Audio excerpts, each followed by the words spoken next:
নমস্কার বন্ধুরা, আপনাদের সকলকে স্বাগত রিনার রান্নাঘরের আরেকটি নতুন রান্নায়। আজকের আমাদের প্রস্তুতি হলো করলা, আলু, বেগুন এবং চিংড়ি মাছ দিয়ে একটা চচ্চড়ি। তার জন্য দেখে নিই কী কী লাগবে। প্রথমেই লাগছে আলু, করলা, বেগুন এবং পেঁয়াজ ছোট ছোট কুচি করে কেটে নেওয়া হয়েছে। এরপর নিয়ে নিচ্ছি কড়াইয়ে তেল নিয়ে প্রথমে দিয়ে দেবো একটু কালো জিরে ফোড়ন।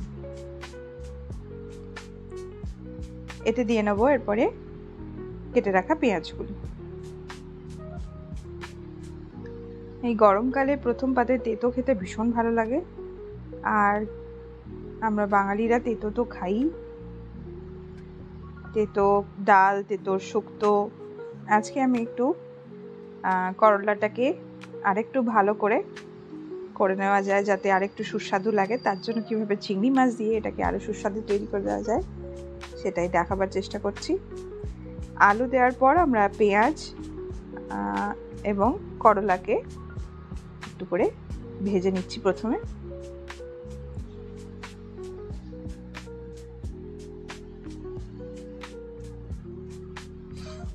একটু ভাজা ভাজা হয়ে গেল। ভাজা ভাজা হয়ে যাওয়ার পর এতে দিয়ে নিচ্ছি কেটে রাখা আলুগুলো।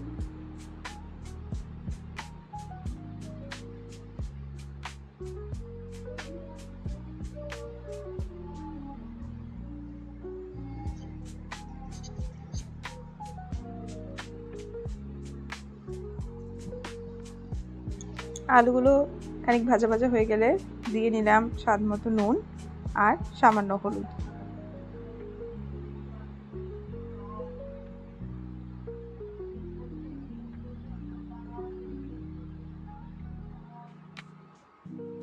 ভালো করে নাড়িয়ে চাড়িয়ে নিয়ে ঠিক যেমন ভাবে আমরা করলা চচ্চড়ি করি ঠিক সেইভাবেই। আর শেষ ফলে এরপরে বেগুনগুলো, কুচানো বেগুনগুলো দিয়ে নিলাম।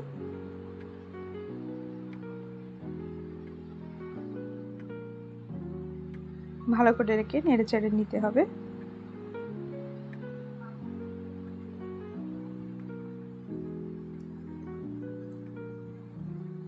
দুই থেকে 5 মিনিট একটু নাড়াচাড়া করে নেওয়ার পর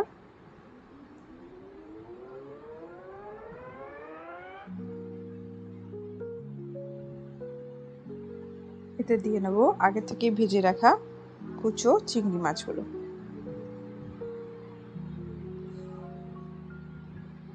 চিংড়ি মাছ যে কোনো খাবারেই পড়লে তার স্বাদ অনেকখানি বাড়িয়ে দেয়। আর আমাদের বাড়িতে করলা ছোটরা অনেক সময় খেতে চায় না, কিন্তু জানেন করলা ভীষণই যেমন উপকারী তেমনই এটা খাওয়াও ভীষণ ভালো। তাই বাচ্চারা যাতে এই পদটাকে চেটেপুটে খেয়ে নেয় সেইটাকেই মাথায় রেখে চিংড়ি মাছ দিয়ে তৈরি করে নেওয়া হয়েছে। সামান্য জল দিয়ে ঢেকে রাখার পর 5 মিনিট পর দেখুন খুলে নেওয়াতেই তৈরি হয়ে গেছে চিংড়ি মাছ দিয়ে করলা চচ্চড়ি। এইভাবে একবার আপনারা করে দেখুন। করলা তো বাড়িতে আপনারা নিশ্চয়ই খান। এইভাবে একবার করলা বাড়িতে তৈরি করে দেখুন, ভীষণ ভালো লাগবে। নমস্কার।